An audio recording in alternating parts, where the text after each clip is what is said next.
ఈ రోజు ఇటువంటి ప్రోగ్రామ్ అనేది ఎందుకు ఇంత ప్రోగ్రామ్ కి మీరంతా రావడం ఎందుకు మేడం అంటే అమరావతికి ఒక చరిత్ర ఉంది. అమరావతి రాజధాని అంటే రాబోయే కాలం వాళ్ళందరికీ కూడా ఒక చరిత్ర. అటువంటి చరిత్ర కలిగిన అమరావతిలో ఆ రోజు దసరా రోజు ఫౌండేషన్ వేసాం. నేను ఎమ్మెల్యేగా ఉండేటప్పుడు దసరా రోజు ఆ రోజు అందరూ అన్నారు పండుగ వదిలేసుకొని సంస్థాపనకి వెళ్తున్నాం ఏంటి అని మా ఇంట్లో అందరూ అన్నారు. అనేటప్పుడు ఒకటే అన్నాను, చాలా మందికి ఇది ఇన్స్పిరేషన్ అమరావతి అనేది.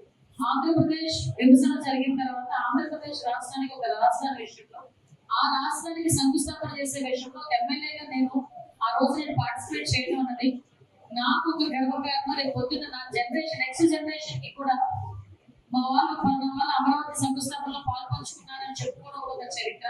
దానికి నేను వెళ్తానని చెప్పుకోరు అంటే అంత సెంటిమెంట్ గా భావించాను. ఎక్కడ మేము వైజాగ్ వాసులు మేమందరం కూడా, నాకు వైజాగ్ ఉత్తరాంధ్ర వాసులుగా మేమందరం కూడా అంత సెంటిమెంట్ గా భావించాం. ఆ తర్వాత దానికి కన్స్ట్రక్షన్ అంతా మొదలైంది, ఓన్ చేసుకున్నాం, మనందరూ ఓన్ చేసుకున్నాం. సడన్ గా 1924 వరకు చూస్తే ఎక్కడైనా కూర్చడం కాల్చడం తప్పించి ఇంకేది లేకుండా పోయింది. మీ అందరికీ కూడా తెలుసు. ఆ టైంలో అమరావతి మీద ఎన్ని మంది బురద చల్లారు, అన్ని బురదలు చల్లారు. వీళ్ళంటే వాళ్ళు చాలా మంది రోడ్ల మీదకి వచ్చి అమరావతి రైతులకి సంఘీభావం చెప్పారు, అమరావతి రాజధానిగా ఉండాలని పోరాటాలు చేశారు, ఎన్నో కేసులు కూడా ఎదుర్కొన్నారు.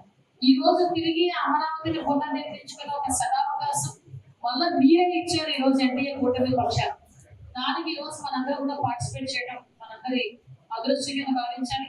ఈ రోజు మీ అందరికీ తెలుసు సుమారుగా మీ 4 మండలాల్లోని కూడా దగ్గర నాకు తెలిసి ఒక 200 బస్సులకు పైగా ఇవ్వడానికి గవర్నమెంట్ కూడా సిద్ధంగా ఉంది. ఈ రోజు అక్కడికి వచ్చిన ప్రతి ఒక్కరు కూడా మేము వస్తామని చెప్పి ముందుకు వస్తున్నారు.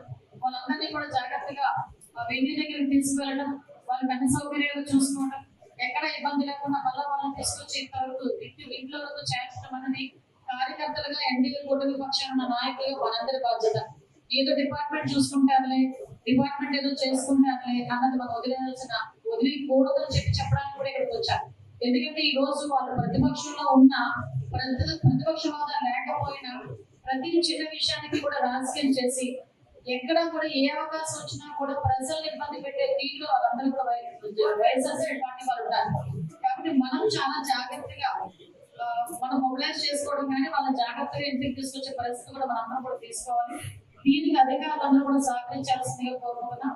మండల నాయకత్వం ఏదైనా ఉందో మండల నాయకత్వం సంబంధించి ఎన్ని బస్సులు ఆ మండలానికి ఎలాంటి అవుతున్నాయి, ఏ గ్రామానికి ఎన్ని బస్సులు ఎలాంటి అవుతున్నాయి, ప్రతి బస్సు కూడా ఒక ఇన్ఛార్జ్ ఇచ్చారు.